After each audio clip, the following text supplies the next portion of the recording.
Whether you're picking and grinning or just grinning, grab a drink, pull up a seat. It's time for Roots Music Rambler. Turn it up.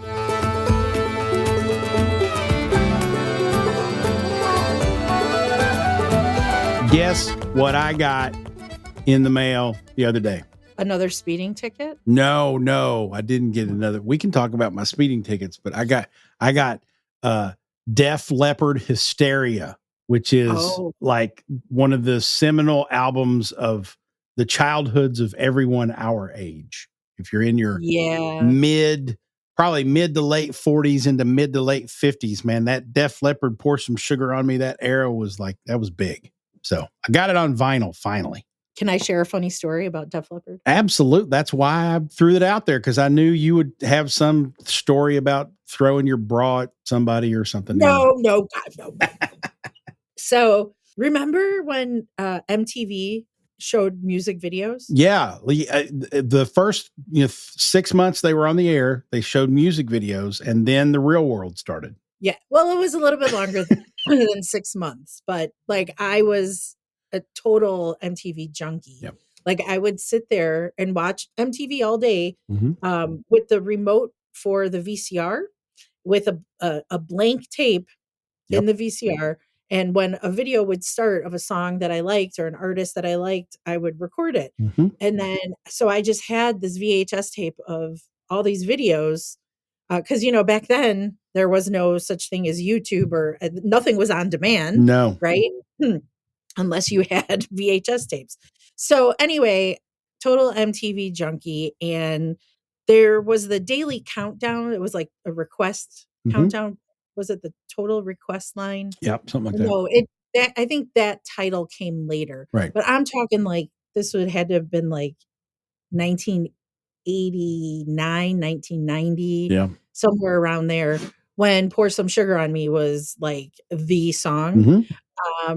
And it was summer, and my friend Megan, that I'm still friends with, we've known each other since childhood. We would make plans to hang out or do something, whatever. And I'd be like, but hold on, I can't do anything until the Total Request show thing on MTV plays, because I'm pretty sure Pour Some Sugar on Me is going to be number one again. And so she still teases me about this, and she'll put it on Facebook. Remember when you wouldn't leave until that video played and blah, blah, blah. Cause now I hear the song and I'm like, oh God, I could totally turn off Def Leppard now and be okay. But back then I was all about that Pour Some Sugar on Me. So Megan, hope you're listening. Thanks for giving me shit all these years. Yeah, I remember that summer. I want to say it was the summer of maybe 88, but if it wasn't 88, it was 89. It was somewhere in there. And I remember it was really fascinating, because the only thing until that album came out from Def Leppard, the only thing anyone in Eastern Kentucky anyway knew about them was they had that song Photograph, and their drummer was in a car wreck, and they were coming back with him with one arm, and we were all kind of fascinated. And then the album came out, and we were like, oh wow, this is really good. And then of course that was the era of big hair and ripped up jeans and stuff like that. And similar to Bon Jovi, which hit just before that album came out. Mm-hmm. The reason that Bon Jovi blew up was because instead of trying to tell a story in their music videos, they basically did concert videos. They tried to show you what the live show looked like. And that's what made people want to go to Bon Jovi concerts, because it looked like it was awesome. There were these people having a blast, and Bon Jovi was flying over the audience on, ripcords, and, that the live video, the live concert-esque video was what made bands big then. And when Pour Some Sugar on Me came out, and it was in the round, and Joe was playing his drums with the one arm, and it was amazing. We hadn't seen anything like that, and they became huge, and that album became huge. And you're right, it became overdone, and we all got burnt out on it after a couple years. But yeah, it's a great album. Hysteria is probably my favorite Def Leppard song. I just love it because it's a little slow, but then it speeds up.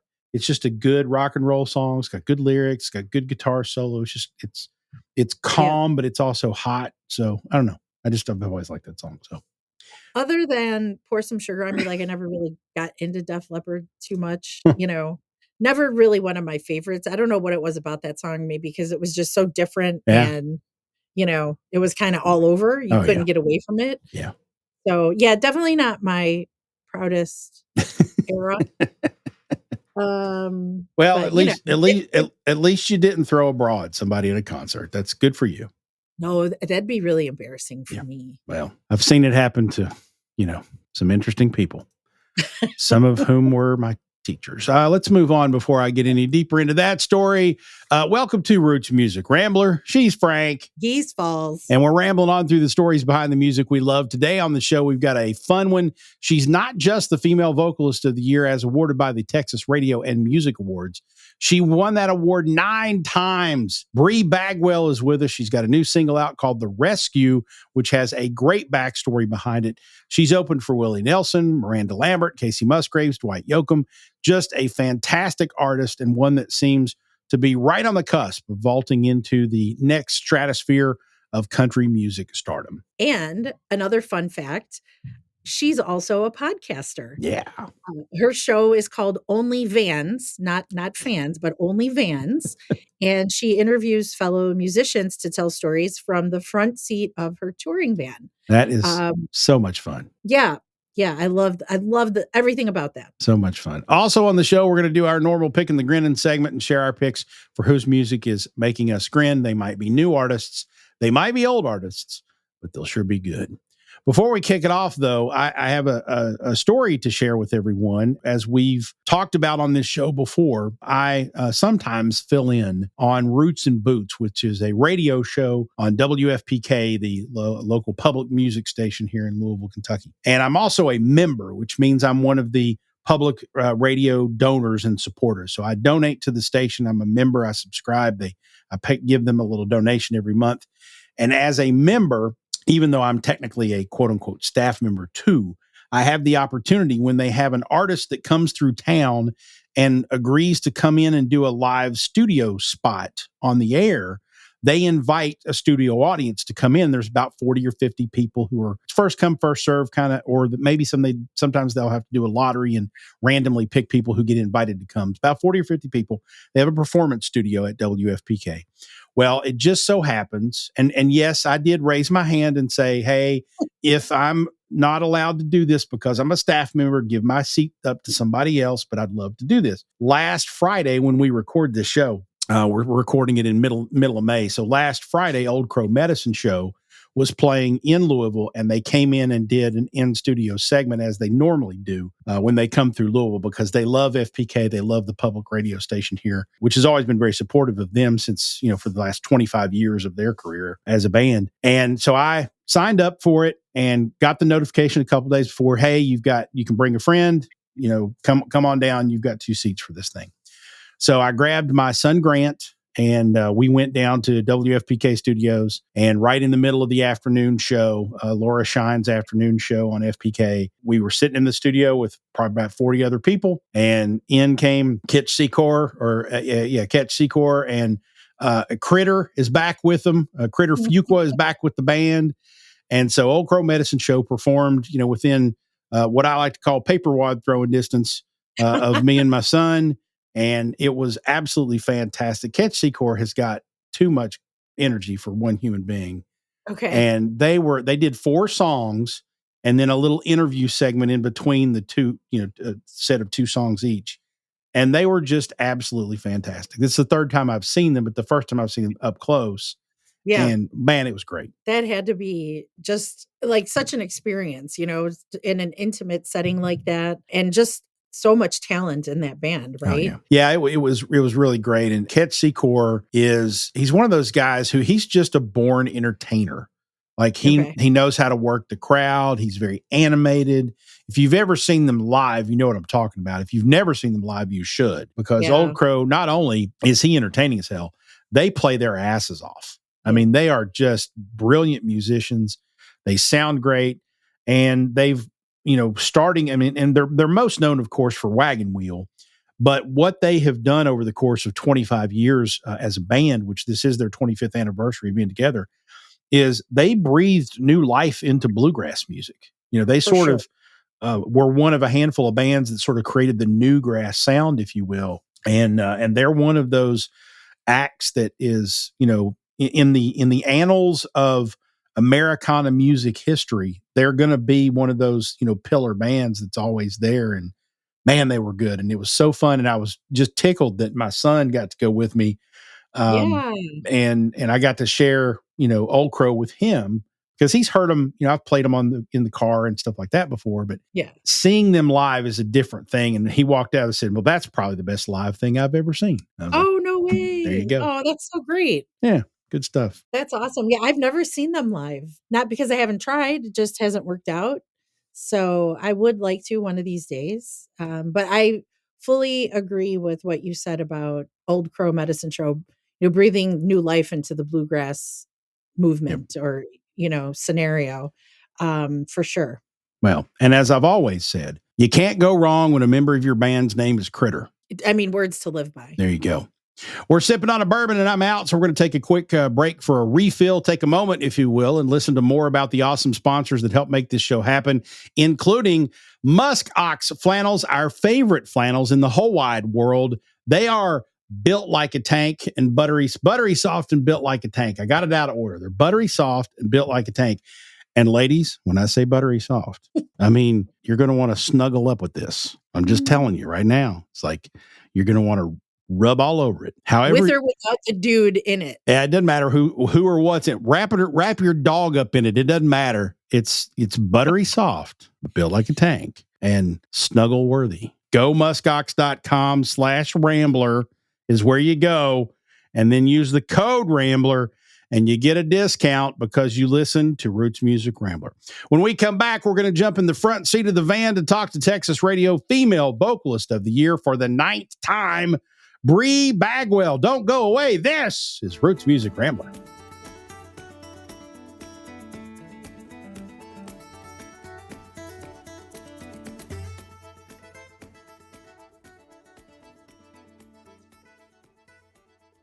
Hey, Ramblers, I have experienced a revolution in sound in my house, and you can too. The revolution is driven by Sonos.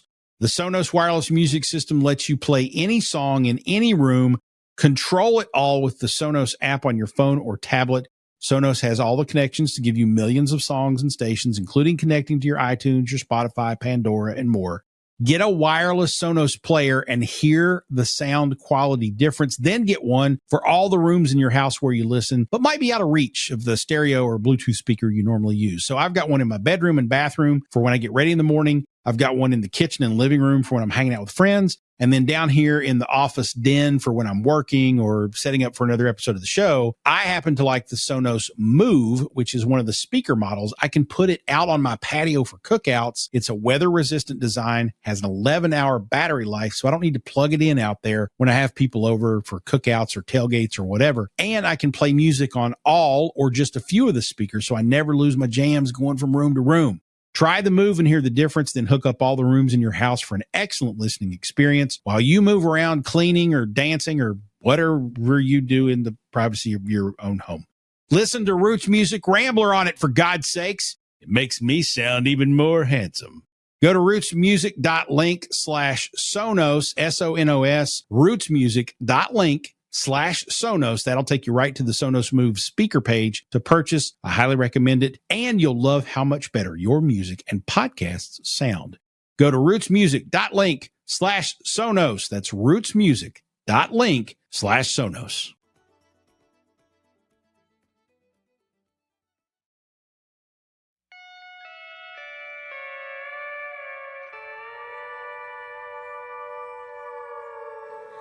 I want wine on a mesa, Corazon Y Cabeza,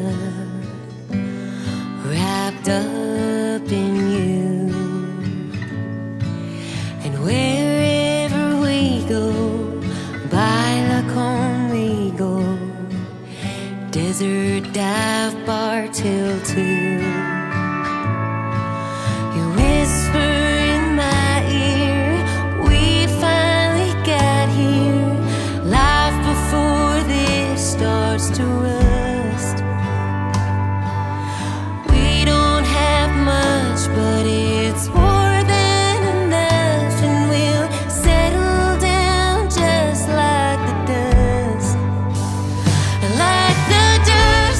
That song is called The Dust. It is from the album Corazon Y Cabeza.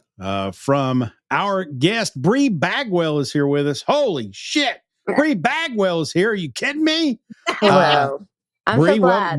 welcome to the show, and thanks for bringing whiskey along. Not the beverage, the dog. I have both kinds of whiskey here tonight, the beverage and the dog.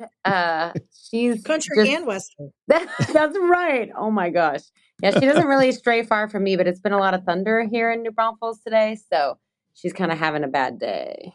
Okay. Well, we'll soothe her with the handsome sounds of Jason Falls and the wonderful tones of Francesca Folinazzo here on the old podcast. Perfect. So I want to, we've got a lot to talk about, and for people who don't know who you are, I think they need to, buckle up, because you're going to not only hear some great music tonight, but you're going to learn about Bree, who is, if not on the cusp, already over the cusp of blowing up and becoming huge after grinding it away for several years. But I want to start in the beginning. Tell us childhood. When did music become a thing for you? I would say about 3 years old. I was at a preschool where we did music. We did performances twice a year. And so I had my first onstage performance when I was 3. And I wasn't very good, but I was nervous. And my mom bribed me with a doll and said if I sang, then she would give me a doll. That was my first. And then I was hooked. So now I'm like, well, what do I get this performance, Mom? So, yeah. And then I had a musical family growing up, so I just got pretty lucky to be surrounded by it. But it wasn't necessarily that it was, super special that I did it. Not that my parents didn't think I was good or anything. It's just that everybody did it. My aunts, my uncles, my cousins, everyone kind of sings and plays. So it's just in the family. Wow. So I would assume then that the family had a lot of influence on you. But when did you start? Obviously growing up in it, it probably was just a natural progression. But when did you start to think, hey, I can do this? I think when we started my first band, I was 14, and my brothers, I have 2 brothers, they're identical twins. They were 21. And so I was starting to sing on stage in the honky tonks at 14 years old, which is ridiculous looking back. But I remember playing my own original music for people at 14. And I was like, this is it. This is what I want to do. I loved it. And, we were getting paid. I can't remember how much, but to be in high school making money. And I would play in the bar Thursday night, and then I would get up and be at volleyball practice Friday morning, 7:30 in the morning or something. So wow. I was kind of hooked on the honky tonk lifestyle from an early age. And they let you in? Like you couldn't get into bars at 14 around here. I know. It was very strange. They kind of didn't know what to do. So they had a rule where I couldn't leave the stage. So and my parents had to be there. So my parents were having a great time. And then whenever I had to go to the bathroom, I'd have to go in the mic and say, hey, I have to go to the bathroom. And the bouncer would come escort me. And then we got to be good friends. So I would just hop on his back and he would give me a piggyback ride to the bathroom and I would go. Because, wow. It's so wild. And then at 15 or whatever, when I was able to drive, everyone would have a great time at the bar and I would drive us all home. I was going to ask about that. And at what point did you become the designated driver? Exactly. Oh, that's great. They knew. How fun though, being 14 and, performing in the honky tonks. That's something. It was fun. It was my mom still I can't believe I let her do that. But there was a couple, I remember they threw someone out one time and they just grabbed this guy from the front of the stage and threw him out the doors and he went flying and he was just kind of being inappropriate. And I was like, wow, I'm a rock star. You had your own bouncer. That's cool. Yeah. I was not a rock star. So you had a lot of family influence, it sounds like. What about other artists? Who influenced you from those early days? My parents always had music playing, and they had kind of a wide range of influences. And so I think that kind of trickled to us, obviously, but they loved, I remember a lot of Ricky Van Shelton and Rodney Crowell, and then Johnny Cash and my grandma were second cousins. So we're related-ish. Wow. So it was like the Johnny and Willie Nelson, they loved that era as well. But then there was also Fleetwood Mac and some Cyndi Lauper. And it was kind of all over the place. They were both born in the 50s, so they had some 70s influences that they loved, but then also old country, and then also, early on, just like I remember just loving the countdown. We listened to the countdown every single Sunday. So country music was just, and we watched the CMT, the video countdowns. That was a big deal. We always watched that. Well, oh yeah. Yeah. It's interesting hearing someone. You're significantly younger than both of us. And so it's interesting hearing someone else talk about their musical influences, because I'm like, man, I was spinning Ricky Van Shelton records when I was a DJ as an adult. So, oh my gosh.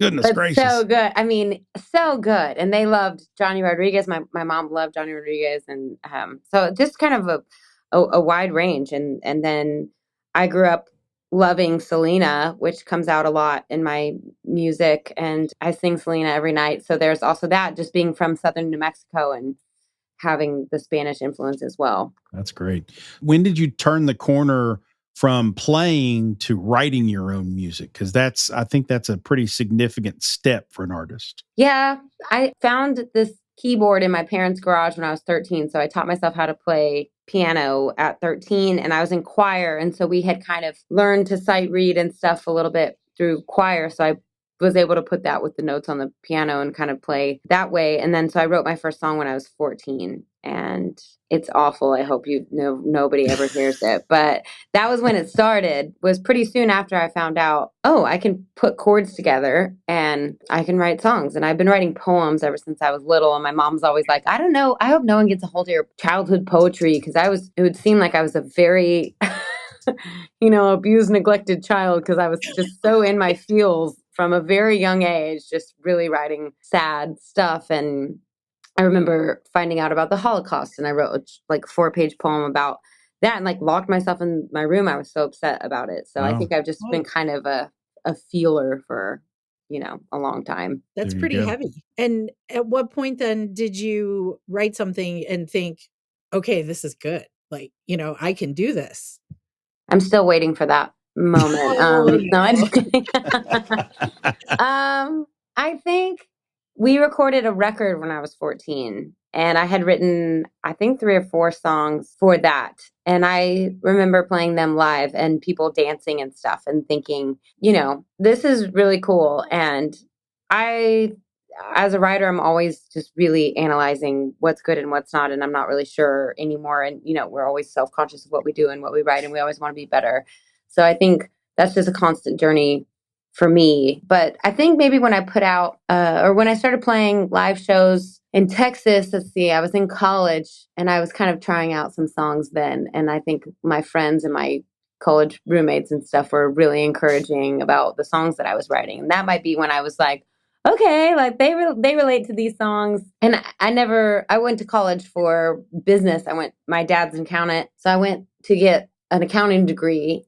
And so playing shows was just kind of something I was dipping my toes in. And then I remember starting to get paid and then starting to play my own stuff. And so it probably wasn't until college when I realized this is something that could be a career path. Really. Well, and I think for context for people out there, she didn't just go to college and play shows in town. She went to the University of Texas at Austin and played in Austin, frickin' Texas, which is a bit competitive. Yeah. And I got in the business school from out of state. So it was kind of crazy to be there, and it was really intense, but I loved it. My first semester, I kind of had a little bit of culture shock, but then after that, I settled in, and I did graduate with a marketing degree and management minor, and I loved school. And I was playing, there was an Irish pub on 6th Street called Mother Egan's, and I was playing there Monday nights, and they started having Texas Red Dirt Mondays, and I opened for Ben Danaher and Ryan Beaver, who are still 2 of my favorite writers. We did every Monday, and it was $50, not including food or drinks, and I used to leave there $6 in the hole, but and then I started getting happy hour gigs, and then and so then it just kind of organically took off from there. But I am thankful for Austin being the scene that it was, because there was a lot of live music. I'm guessing that starting at playing, honky tonks at 14 and having a family that was taking you and had to be there with you and whatnot, I'm guessing by the time you got to the point to where you were thinking about doing this, for a career and making some money at it, you had an incredible amount of confidence and experience for someone that age? I think doing it so much kind of teaches you, I played every 3-hour gig on the planet. Like I did it for a long time, and I wouldn't wish it on anybody, but the fact that I did do that I think it teaches you to talk to an audience, talk about songs, tell stories, deal with a heckler. It kind of gives you all of the experience to deal with anything. Like I feel like pretty much anything could go wrong on stage now, and I'm prepared for it. That's fantastic. So I don't know. There's a lot of people now that are like, I don't want to do that, and I get it, but some of it is maybe worth the terribleness of your fingers hurting and your voice hurting. You learn a lot. Well, let's listen to a little bit of the fruits of that labor as we take a break here on Roots Music Rambler. We're going to go to break with another song from Corazon Y Cabeza. It's called Free Man. She's Bree Bagwell. This is Roots Music Rambler.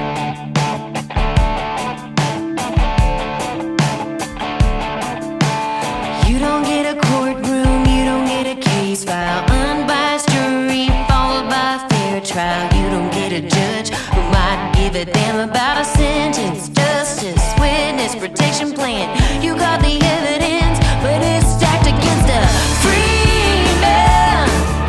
A free man. You could never walk away without a price to pay, but he can. Some rules of the Bible ain't against the law, but anyhow it don't cost anything at all to be a free man.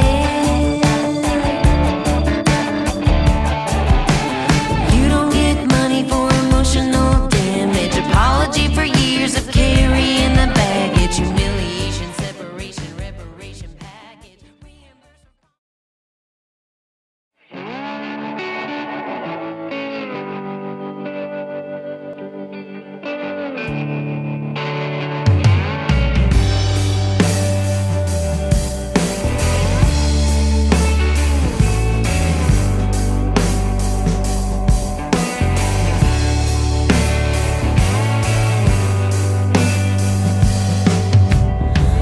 Honey, we belong on a beach,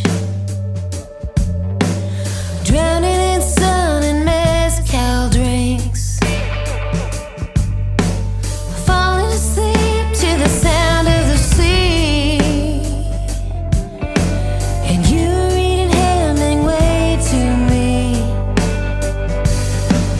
But here we are, down here in the trenches, dirt on our faces, digging out ditches, dodging all the bullets. That song is called Trenches. It was, I think, won a big video award there from the old Texas radio folks down there in Tejas. That's also from the album Corazon Y Cabeza by Bree Bagwell. She's with us.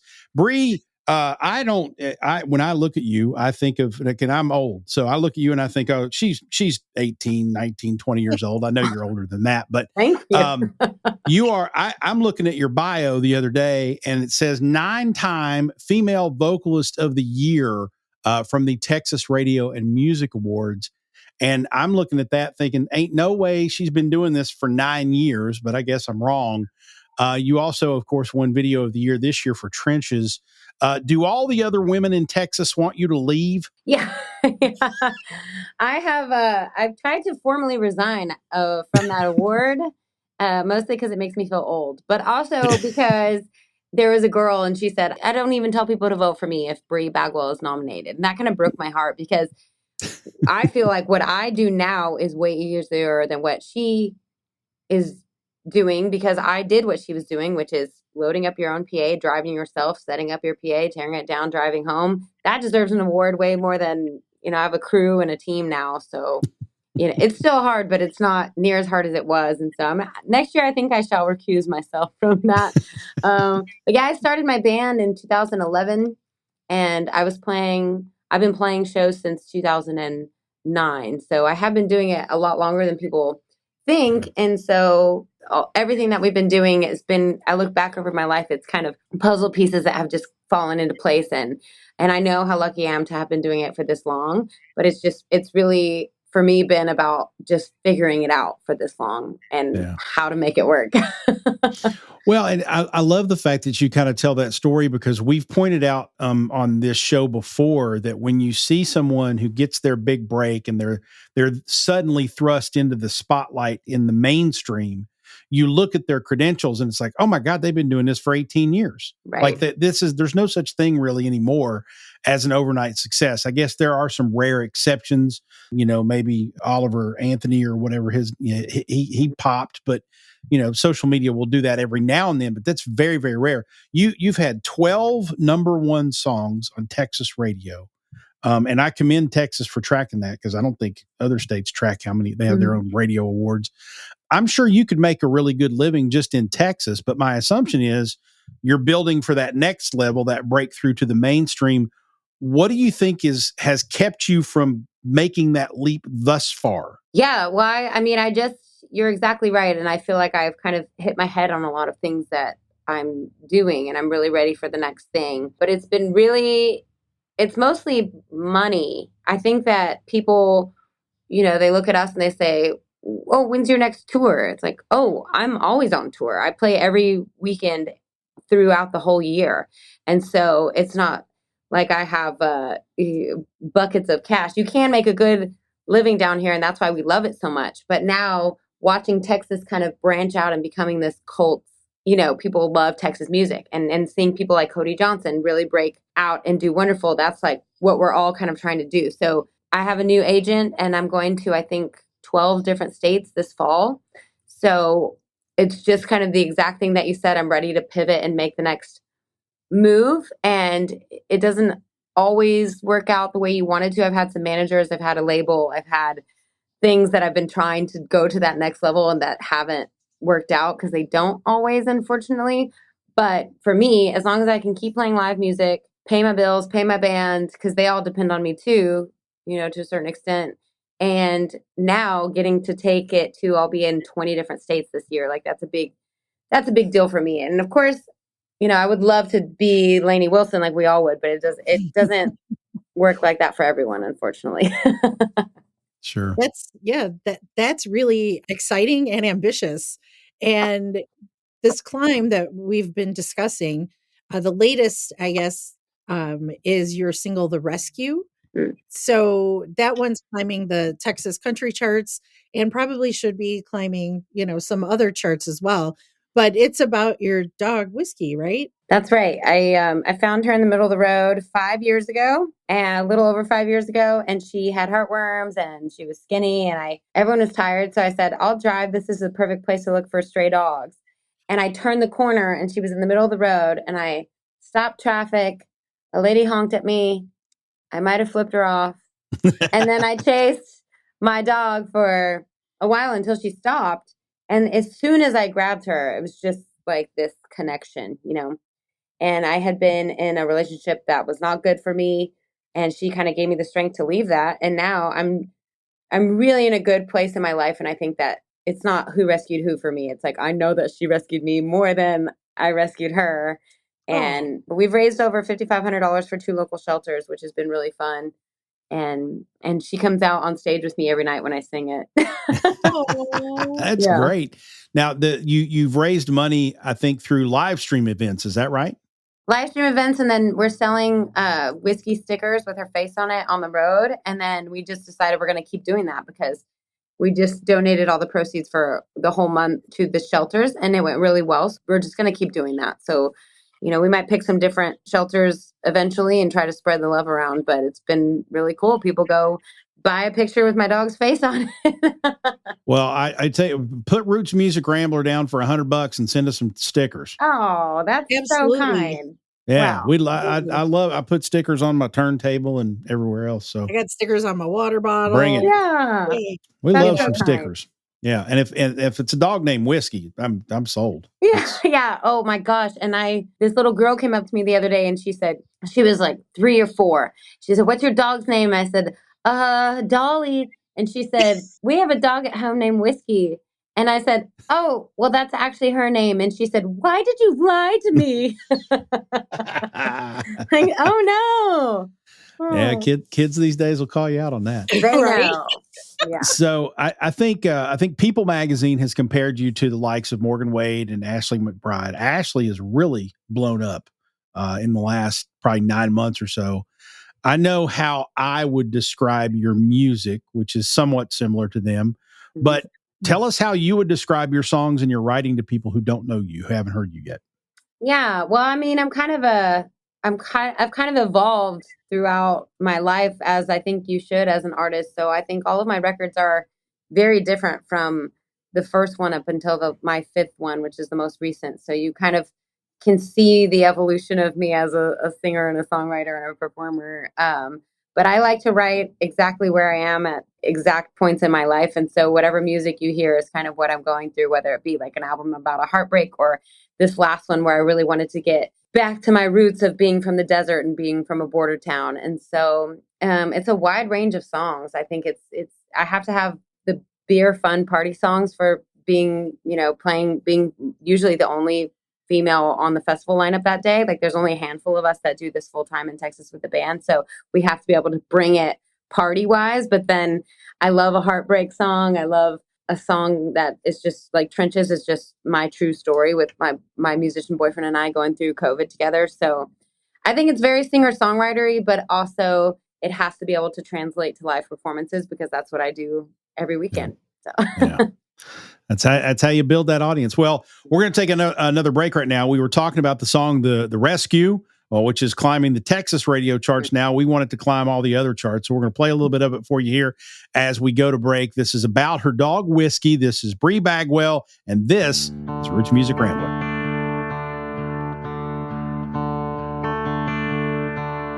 I don't know where I'd be if you hadn't found me somewhere on the side of a highway, out there in the dead of night, staring down the headlights, an answer to a prayer sent you my way. Both lost and lonely, broken and hungry, scared to death and starved for love. Was it just right place, right time, blind luck or grand design that introduced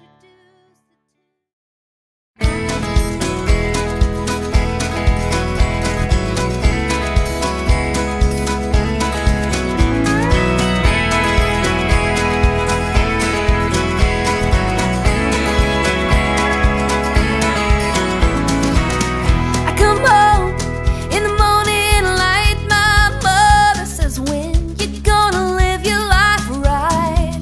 Oh, mama dear, we're not the fortunate ones. And girls, they wanna have fun. Oh, girls just wanna have fun.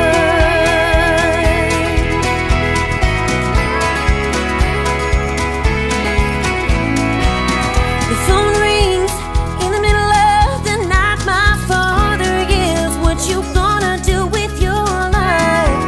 Oh, daddy dear, you know you're still number one. But girls, they So you heard what you thought you heard. That the Bree Bagwell, Kylie Frey version of "Girls Just Want to Have Fun," the old Cyndi Lauper tune, and we're gonna have a little bit more fun here in this last segment for a lot of reasons, bourbon being one of them. But tell us a little bit about that song, Bree, and why did you and Kyle redo that? Or is it Kylie or Kyle? it's Kylie Fry, like French fry. I know it's spelled Frey, but Fry. And she just Okay. announced on Mother's Day that she is having a baby. Oh, good! Yeah, Congratulations. she's great. All right. Kylie Yeah. Fry. Well, congratulations. Gonna be a mama.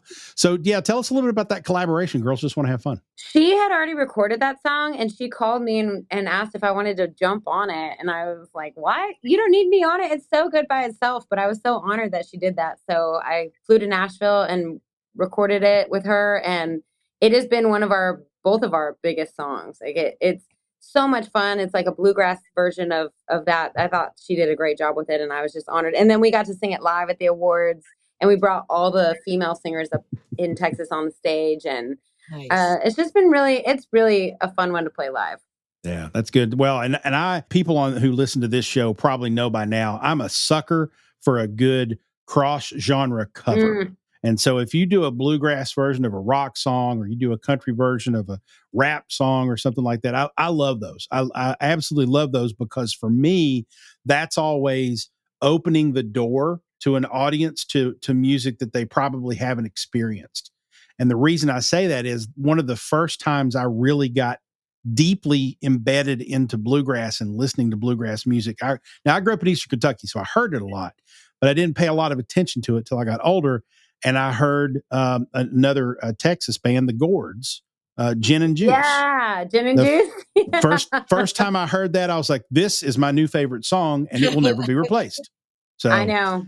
Yeah, so that I agree with you. But that song, they had the A-list of Nashville producers, players, so they nailed the production of it. Like the Kylie, she really did a great job. So I had nothing to do with it except singing a little bit. Well, it's great. I loved it. So, all right. Speaking of girls wanting to have fun, I was absolutely, as everyone could probably expect, when I learned that you also are a podcaster, I got super excited. I'm like, oh, she gets it. She'll come on the show and she understands how to do all this stuff. We're going to have a good conversation, which we've have had. It's fun. But I love even more that your podcast is called Only Vans, not Fans, Vans.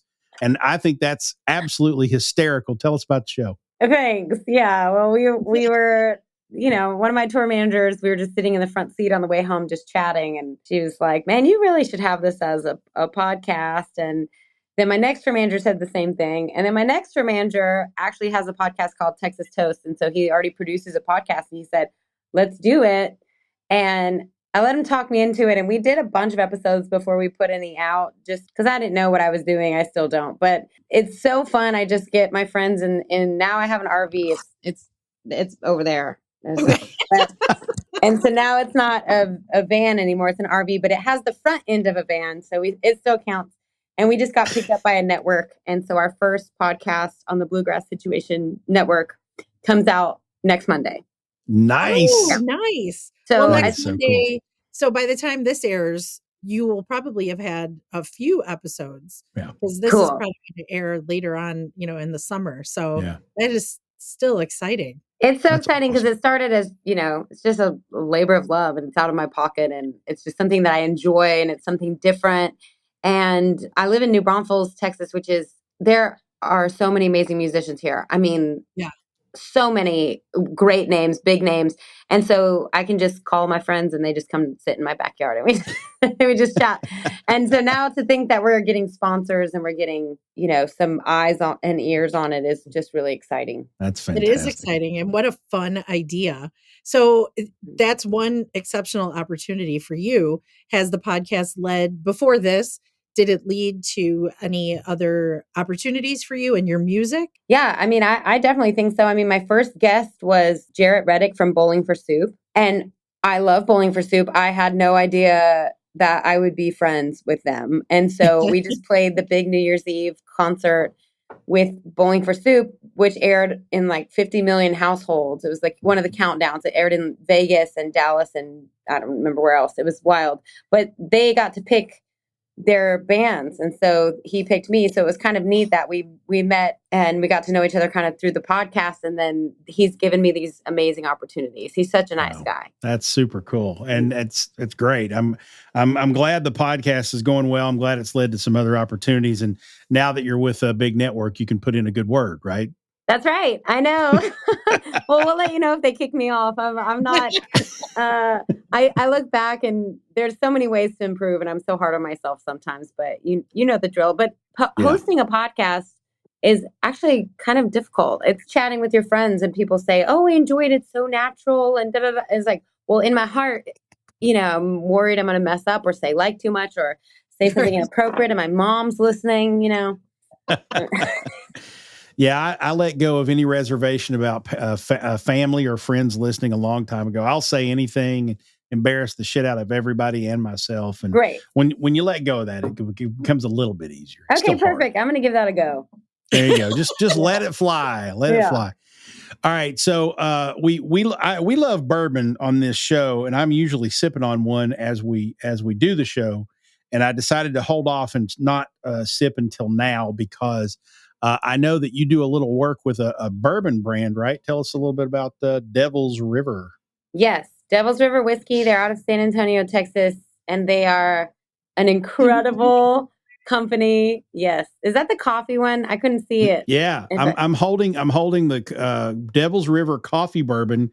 I found it in the first liquor store out of my neighborhood. Wow. So this is distributed not completely nationally, but it's around and you can find, I mean, I'm in Kentucky. It's a San Antonio based bourbon. But I found it here in Louisville, which, Kentucky's a bourbon place. So that makes sense, but it's available in a number of states. But yeah, I picked up the coffee bourbon. And while you tell us a little bit about it, I'm going to pour and have a little tasting here on the show. Yes, but there is some caffeine in there. So just FYI. I'm caffeine in the veins all day. I'm good. Okay, perfect. Yeah, they have. Wait! You got it. Wait! You got to hear it. That was perfect. That was almost too good. I'm drinking the 5-year rye, which I love. But they have all different flavors. Coffee is one of them. They have a cinnamon, which is made with organic cinnamon from Sri Lanka, so it's not the fake, syrupy kind of tasting cinnamon. It's a real. I call it the adult cinnamon whiskey. I'm going to have to try that. And then they have Distiller Select, but their regular bourbon is just an amazing value for what it is. And the reason I love them is they do a lot of work with veterans, dog charities, and they also are, they were just giving money back to the Devil's River, but now they give money back to rivers all over the country. So they donate the money back to protecting rivers. So I should have that speech down better. Don't tell them, but they're just a great company, and the whiskey is really good. So. Well, I'm getting ready to try the whiskey, and I'll tell you a little bit more about what I'm trying here in a minute, just in case anybody out there listening wants to go pick it up. But Devil's River, I'm having coffee bourbon, and it's the thing I like about the bottle the most is right below the barcode on the side. It says "Sin responsibly." That's good shit right there. Yeah. All right. So I've just poured. Just a little sip here of the coffee bourbon. It's very dark. It's what you would expect a coffee bourbon to look like. It's 80 proof, so it's going to be low proof, which means it's probably going to be smooth. And for those of you out there who don't know bourbon, that means it's 40% alcohol. Bourbon whiskey with natural flavors, and it says that it's steeped with dark Vienna roasted coffee beans and sweetened with agave nectar. This tasty trio is crafted to provide a smoky, sweet, and rich coffee bourbon. All right. Great. It smells like coffee. And I love the smell of coffee. I do not drink coffee. I hate the taste of it. Oh, boy. So this smells like coffee. So we're going to see if the bourbon improves this for me. Here we go. Na, na, na. That's really sweet. Yeah, which is good. They sweeten it with the agave nectar. So my favorite bourbon from them is the agave bourbon, and it's sweetened with agave, and it is delicious. And it's kind of like if you're introducing somebody to bourbon that doesn't necessarily like the sting or so much, just straight whiskey, it's a nice transitional whiskey. And then you become a hardened one like me, and you're drinking the rye. All right. So this is probably the best review I can give Devil's River coffee bourbon. If coffee tasted like this, I would mainline it. This is really good. It's got the coffee smell, aroma. It's got a little bit of the coffee flavor, but it's got that sweetness from the agave citrus. And then the bourbon is nice and sturdy. It's not overbearing. It's not overpowering. It's very smooth. It's very sweet to the taste. So if you like weeded bourbons, you're probably going to like this. I know there's a lot of people out there that don't like flavored bourbons at all. And they think, flavored bourbons are for a bunch, whatever. Well, they can just go suck it because this is good. And they also have plenty of unflavored bourbons, and they are delicious. And for the price point, it's really kind of unbeatable. So I don't know if there's a lot more competition where you are than down here for regular flavored bourbons, but it's really, they ship, so you can get online and. Well, that's what I was going to say. That's quite a ringing endorsement from the Kentucky guy, right? Yeah, that's right. I was just writing it down if I could get that in a clip and I'll send it to them. Maybe they'll up my percentage. No, I'm just we'll cut it up and put it out there on the socials. This is good shit. Yay! I love it. Devil's River Coffee Bourbon. We were having a hard day the other day because we just had a little mishap on the road. Nothing major, but my bass player, I said, I'm going to make some coffee. And I went to the gas station and he had made me a coffee. And I was like, thank you so much. And I took a drink of it. I said, oh, there's some coffee bourbon in here. He just snuck it in there. Nice. That's how I like to consume it. My boyfriend likes it as an espresso martini. That's how he. Okay. So I don't know how to make that, but he does. It's on the website. I'm sure. This is the only thing I've ever had that's coffee flavored that I liked. That's amazing. So, that makes me so happy. Good. That's good. It is. I mean, and I'm not yanking anybody's chain here. I'm not. If it's not my thing, I'm going to tell you it's not my thing. This is a good bourbon. I like it a lot. Yay! I'm real. I got to find the cinnamon because I love cinnamon as a flavor. flavor. I'll give you some of the cinnamon. I'll mail it to you. I'll get. Okay. That sounds delightful. Don't break any laws. Yeah. I'll mail it with all the cash I'm sending you for having me on this podcast. Market snow globes. Oh my gosh. Amazing. We know a trick or two here in the old bluegrass state. Okay, I wrote it down. I got it. There you go. All right. So, Bree, tell people where they can find the podcast. Tell them where they can find the bourbon. Tell them where they can find you. And when the hell are you coming to Louisville? I know. I need to look at that because I think I do have a show there. So that's kind of what I was trying to look up if I could get on there really fast. But I am at BrieBagwell.com, BRI-Bagwell.com, and that has links to everything, my tour schedule, all my social media, my podcast links are on there. But wherever you get your music or your podcast, you can find Only Vans. And we start up and now with the Bluegrass Situation Podcast Network, which is so exciting. And then let me look and just see if I can find this route sheet for you because I think I might be coming your way, and that would be the coolest. And Francesca's in Chicago, so you got to hit us both. Okay, well, I'm going to Joe's in Chicago with Roger Klein and the Peacemakers, and that's in October 19th. I'll be at Joe's, so Saturday. Oh, okay. Let me know. I'll get you some tickets, and then let me look and see if I got any Kentucky dates over here. You better. Oh my gosh. Not looking good. It's not looking good, Jason. We're going to have to call the management team. I have to call them up. Yeah. No, not yet, but we're getting closer and closer, so. Okay. Well, maybe I'll make a trip up to Chicago in October and Francesca and I'll both come. Yeah. If I knew more about maps, I could tell you how close we're going to be, but I can't even keep them straight. I think I'm not going to be home for like 3 weeks in October and September too. I mean, we're heading out. So we're hitting the road hard. That's what you got to do to build that audience and make it big. So keep plugging at it. You'll be an 18-year overnight success like everybody else. Right. I'm doing a lot of dates with Will Hogue this fall too, who I love. Yeah.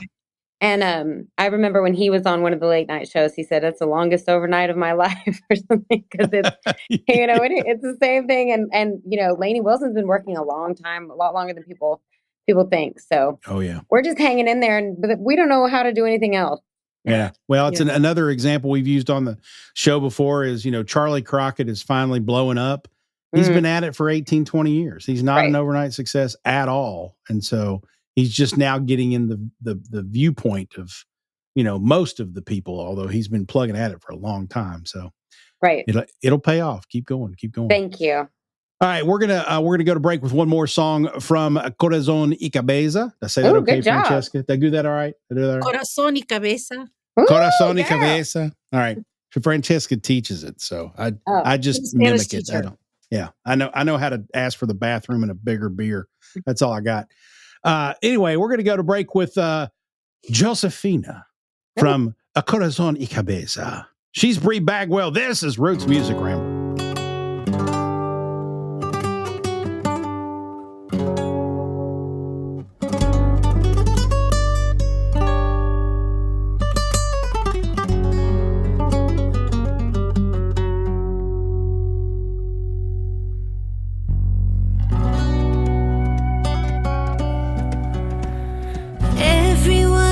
Josefina, the most beautiful barmaid in town. But you never get a shot of tequila without her husband staring you down. He drinks and he waits in the corner for the woman only he can touch. When he fixes his head, it's to warn her she's talking or smiling too much. Pour me a more Josefina.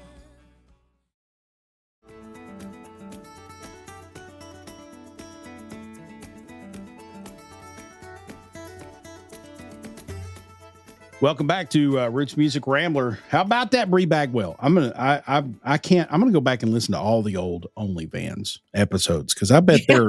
I've listened to a couple, but I bet they're interesting as hell. So Yeah. I love that. Like I said before, I love the whole concept. I love everything about it. yeah, it's good stuff. All right, it's time for the Pickin the Grinnin segment here on the old program. That's where we pick the artists who are making us grin as a little bit of a recommendation to you. They might be new artists. It might be new music. They might be old artists. It might be old music, but something maybe we haven't listened to in a while. It's whatever has our ears of late that we want to recommend to you to be able to listen to.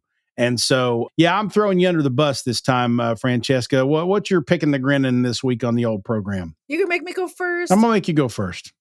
Oh, darn it. Well, no, that's quite all right because I'm ready. Okay. So a couple episodes ago, I don't even know, however long ago, I talked about the No Depression Facebook group. I'm going where there's no depression Facebook group. Yep. And it was just the other day that I was scrolling through Facebook and I see somebody posted asking for some like laid back kind of banjo jam songs within the no depression / alt country / Americana, realm, and was asking for some recommendations. And I thought of something right away. And then I went back after I typed my recommendation. I went back and listened to this band's like their earliest, and not that they've been around that long, but I listened to their earlier stuff, which is, I love it. So the band that I'm talking about, my Pickin the Grinnin for this week is Camp. So Camp with 2 A's, Yep. as my kids and I like to say. So I first heard of Camp probably, it's been more than 5 years, 6 years, something like that. Okay. And someone I know was like, hey, I've heard this band and it sounds like something you would really, really like. Here you go. And I listened to it. The first thing I heard was their self-titled album, Camp. So the first song that played, the opening track, is All the Debts I Owe. And I was just hooked. I mean, right from the get-go. So then I, of course, had to procure that album and their couple EPs that they put out before that. And it is very banjo driven, but it's not like, like people like to joke, like the Deliverance type banjo playing. It just kind of folds in with the guitar and the drums. Yeah. Like it's just another instrument, right? Cool. And I think it just gives their sound Nice. a very unique sound. So I will say that in 2019, I got to see Camp a couple of times. Actually, I saw them on back-to-back nights.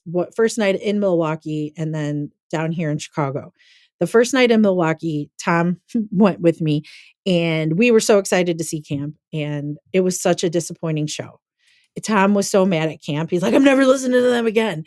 Like they just seemed to not have any energy. Okay. They were very flat. And then the next night back in Chicago, I went to see them and Tom wasn't with me, but it was like a completely different band was on stage. I don't know what happened, but it was a completely different experience. Sure. And I have not been able to see them since. I had a chance to see them a couple summers ago. They were doing an outdoor thing in the area. And right before the whole thing started, some nasty weather moved in. And since it was outdoors, they just made everybody leave and canceled it. And I haven't seen them since. But here's the thing about Camp. The last album that I will listen to of theirs is By and By. Their albums and anything that they've put out since then has not appealed to me at all.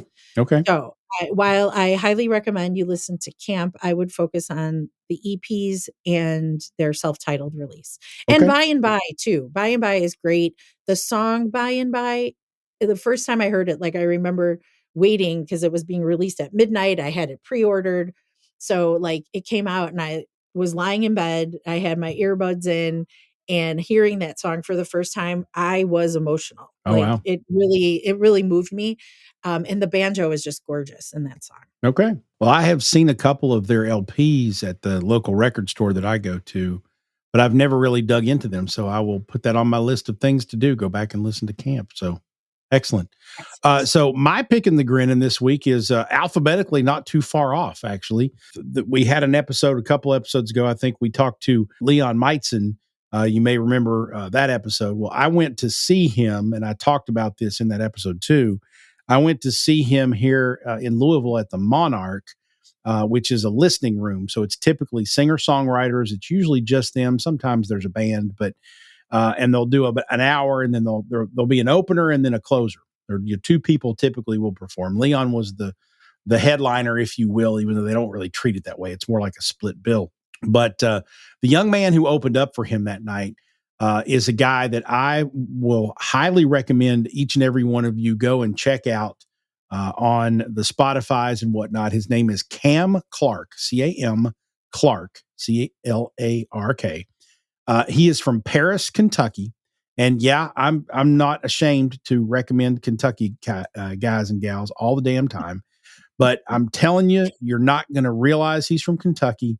And you're probably going to think this is a 50-year-old black soul singer. And he is a maybe 20-year-old little short white kid. He sounded like Sam Cooke and played guitar like Dan Auerbach and did them both at the same time. And maybe not as polished guitar as Dan Auerbach, but certainly was able to play a little bit of rhythm and lead at the same time. Very talented guitarist. Beautiful guitar too, by the way. It was like turquoise, almost like the color of the shirt that I'm wearing right now. So this beautiful electric guitar, and he played guitar well. And when he sang, I mean, I was just like, oh my God. Like this is what it had to have been like hearing a Sam Cooke or a Ray Charles or an Otis Redding live for the first time.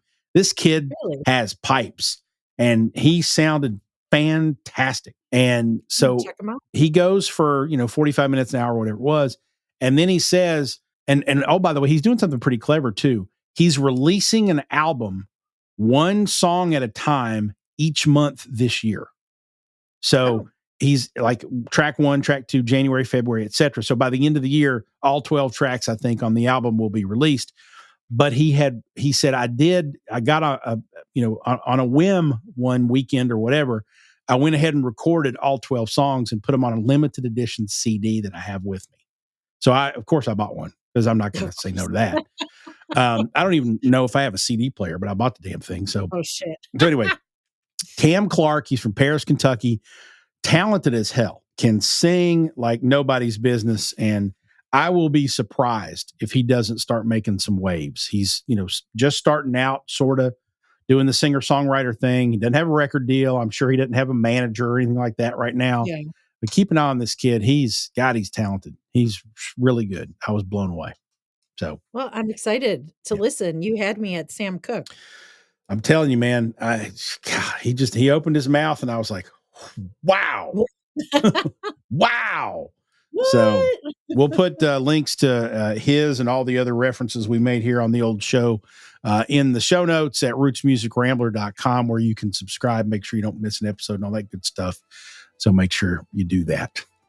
All right, that's going to wrap it up for this episode. Roots Music Rambler is a production of Falls and Partners, copyright 2024. Our theme music is Sheepskin and Beeswax by Gentacorum. Join us online at rootsmusicrambler.com and make sure you mash that subscribe or follow button so you remember to join us for the next Hoe Down and Throwdown. She's Frank. He's Falls. And whatever you do, kids, ramble on.